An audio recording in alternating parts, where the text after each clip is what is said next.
Hello everyone, I'm Sauda Farooqui. I'm back with my new video that is DIY rose flower. I hope you all like it and share my video as much as you can. Please support me, and if you're not subscribed my channel, go and subscribe it and press the bell icon. Thank you.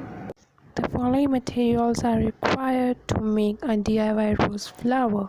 The materials are red color of colored paper for petals, green color of colored paper for leaves, floral tape which I used in my previous video, bunch of wires for making stem, scissors for cutting and Fevicol for sticking. So let's start to make.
you all of you for watching my video. I hope you all will like it and share my video, and please drop your reviews in the comment section so it will motivate me to make more videos. Thank you.